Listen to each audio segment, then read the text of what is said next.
Now, what I would say is, I have no idea what I'm going to say. I should have read all of my notes.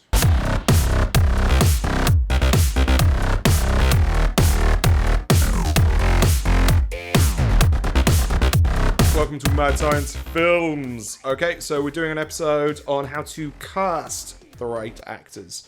A lot of people have got different techniques and everything. One thing I'm always happy with really is the performances that we managed to get from our actors. And so today we're going to talk about how to cast them. Step 1.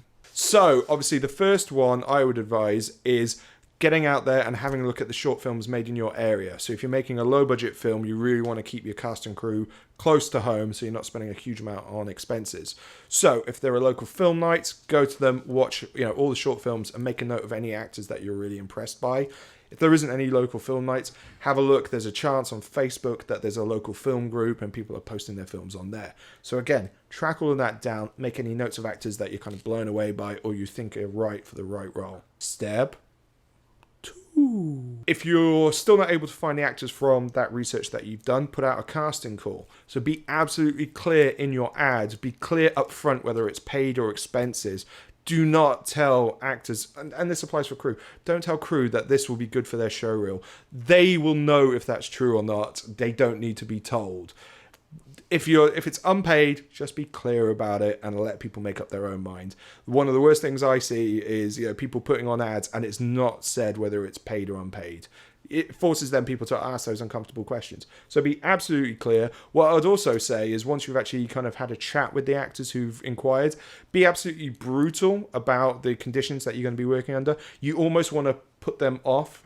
The worst thing you want to do is raise expectations in an actor. They turn up on set and just be disappointed because that's going to affect their performance and it's going to drag the whole crew down if people are complaining as well. So, be brutal. Say if it's a low budget horror film, if it's going to be late nights, if they're going to be covered in goo, all that kind of stuff. It's not that kind of film, Jim. If they're going to be covered in fake blood, that's what I meant. So just be as... It wasn't coming. I mean, it could be, but fake semen. Give as much details about the role itself so they know whether they're actually going to be, eligible for the role or right for the role.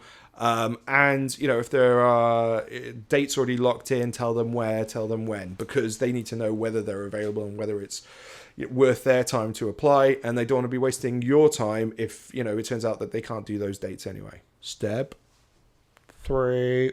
And this is a controversial one that not all directors kind of agree with. I'm not a massive fan of auditions. I don't think the value that you get from auditions is really worth it.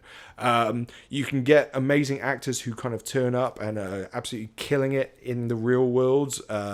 Great stage actors. But on camera, maybe they're not quite as dynamic. And the reverse is true. One of the examples that I love is one of the actors that we worked on Night of the Living Dead Resurrection. I'd seen the showreel. He was great in the showreel. He kind of turned up, again, being a low-budget film. We met him for the first time on the day of shooting. He was a lovely, kind of like down-to-earth guy. And I was like, oh, yeah, seems a nice guy. Put the camera on him, movie star. And that's the quality that you'll find through things like showreels. So if they've got showreels, that's brilliant because that'll have a wide range of different kind of roles. If they haven't got showreels, then scout out and see if they've got any other acting work online. Obviously, a lot of short films and stuff. If they're not in festival circuits or whatever, or already out there. If not, they might have private links that they can send to you. So have a look how they act on camera. Don't write them off completely because, of course, a lot of the time, if they're not giving a great performance, that may be more down to perhaps their direction or the editing. Both of those can affect it. So if they don't have either of those, or if there's still questions about the quality of their performance based on those, ask them to do a self-tape audition.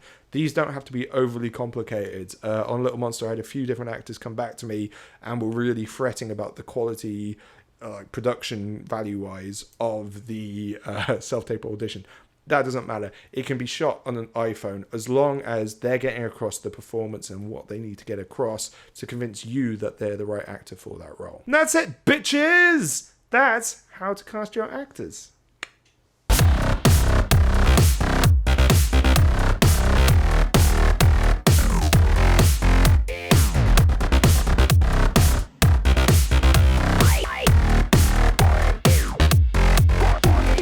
Okay, guys, I hope you enjoyed that video, but if you didn't, fuck you.